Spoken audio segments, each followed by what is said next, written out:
রাষ্ট্র কাঠামো মেরামতে বিএনপি ঘোষিত ৩১ দফা রূপরেখা নিয়ে নাগরিক ভাবনা বিষয়ে বৃহস্পতিবার সেমিনারের আয়োজন করে বিএনপি। এতে অংশ নেন নাগরিক প্রতিনিধি ও বেশ কিছু রাজনৈতিক দলের প্রতিনিধিরা। এ সময় বক্তারা বলেন, ফ্যাসিবাদের পতনে দেশের রাজনৈতিক দল ও সাধারণ নাগরিকের অভূতপূর্ব ঐক্যের পেছনে বড় ভূমিকা ছিল ৩১ দফার। রাষ্ট্র সংস্কারে এ ঘোষণাকে জাতি গঠনের রূপরেখা হিসেবে আখ্যায়িত করেন বক্তারা। আমি মনে করি এই যে ৩১ দফা এটা একটা ম্যাগনা কার্টা, সমস্ত উন্নয়ন, সমস্ত পরিকল্পনা, সমস্ত গণতান্ত্রিক কাঠামো ধ্বংস করে দিয়ে গেছে। প্রতিটি দফা বাস্তবায়নে বিস্তারিত আলোচনার দাবিও জানান বক্তারা। তবে এই মুহূর্তে জাতীয় ঐক্য অত্যন্ত জরুরি বলে মত দেন রাজনৈতিক দলের প্রতিনিধিরা। এবং এই ফ্যাসিজম গোটা রাষ্ট্র ব্যবস্থাকে তছনছ করে দিয়েছে। কাজেই এই তছনছকৃত রাষ্ট্র ব্যবস্থাকে যদি মেরামত করতে হয়, জাতীয় ঐক্য লাগবে। ওই রকম কমিটমেন্ট করেন না যেটা করতে পারবেন না, কারণ তখন মাহমুদুর রহমান বান্না আপনাদের মঞ্চে দাঁড়িয়ে আপনাদের পক্ষে বক্তৃতা করবে না।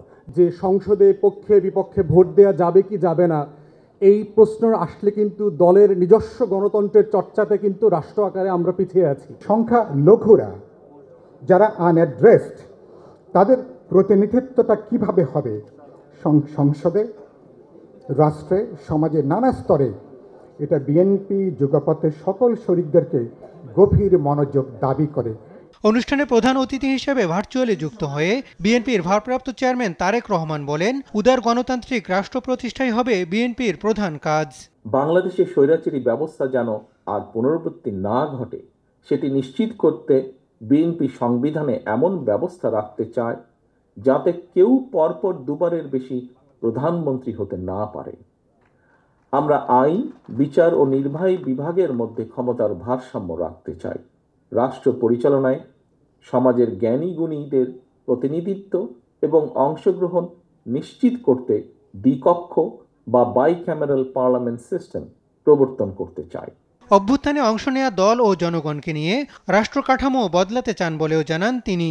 সময়ের সাথে এই ৩১ দফাই একদিন আমাদের দীর্ঘমেয়াদী লক্ষ্য তথা সুখী ও স্বনির্ভর বাংলাদেশ অর্জনের দ্বার উন্মোচন করবে বলে ব্যক্তিগতভাবে আমি বিশ্বাস করি, যা বিশ্ব মানচিত্রে পরিচিত হবে কৃষিতে স্বয়ংসম্পূর্ণ, শিল্পায়নে সাফল্যমণ্ডিত, অর্থনীতিতে গতিশীল, মানব সম্পদ সমৃদ্ধ এবং সামাজিকভাবে ঐক্যবদ্ধ একটি প্রগতিশীল রাষ্ট্র হিসাবে।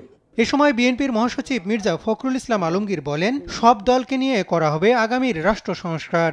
ঐক্যবদ্ধ প্রচেষ্টায় আমরা সফলতা লাভ করেছি।